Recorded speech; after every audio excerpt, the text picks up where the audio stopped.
And did your family expect you to attend college? Well, it never occurred to me that I wouldn't attend college. That was always instilled in you? Well, yeah. And besides, remember now, I only lived a couple of blocks from Howard University. And that's where you went to college? Yeah. Yes. As a matter of fact, when I was in high school, my ambition was to go to University of Michigan. Yes. Because they had a famous end playing basketball, football. I played in high school for the first 3 years. And, he was a white boy. But anyway, as I say, my stepfather always had a job in the evening, and several I usually had one along with him several times. So I always assumed that he was, hard up. And so he remember one day he said, "You think we ought to get a car?" And I said, "Oh no, we don't need no car. You like to walk, I like to walk." But I was calling myself big. Didn't want to put no more burden on him than he had on him.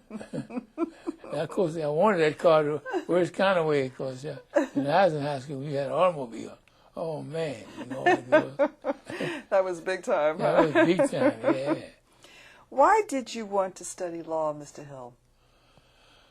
What inspired you? All right.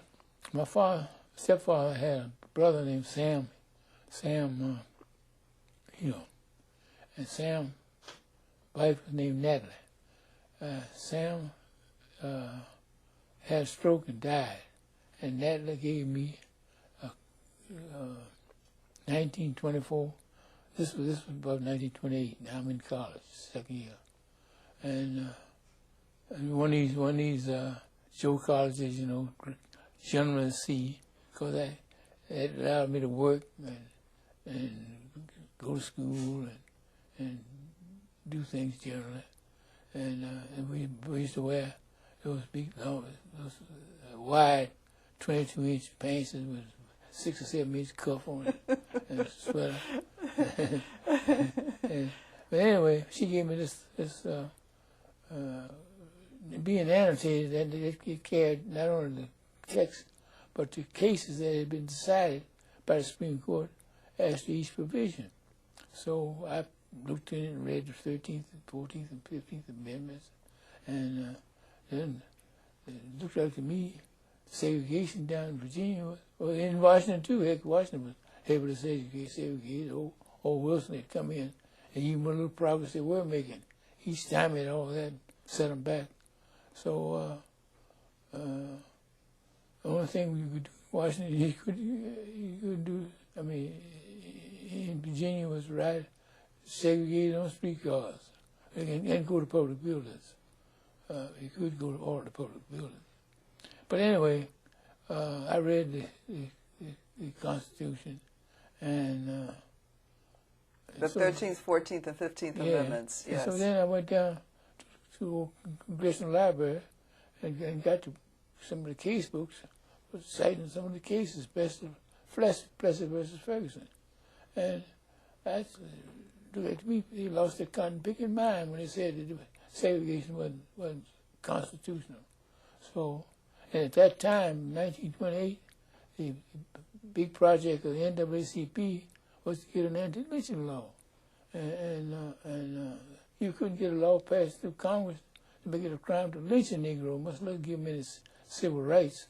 So it occurred to me that the only thing necessary, the only thing we had available to us was for somebody to go take another case to the Supreme Court and satisfy them that they were wrong all the time.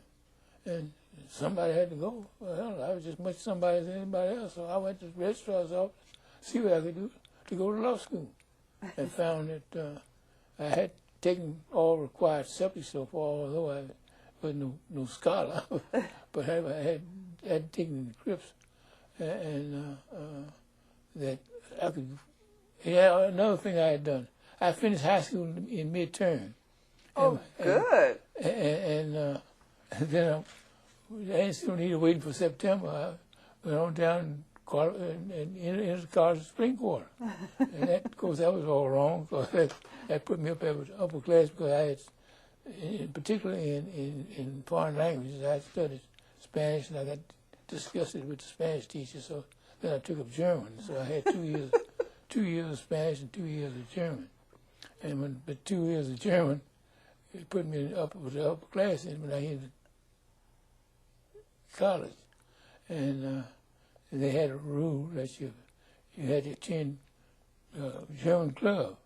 Yes. Well, hell, I was working in the evening. I couldn't go no German club. And your penalty was you either turned German club or you had to learn poetry. So, oh boy, I could spell all kinds of German poetry for a hell of a long time.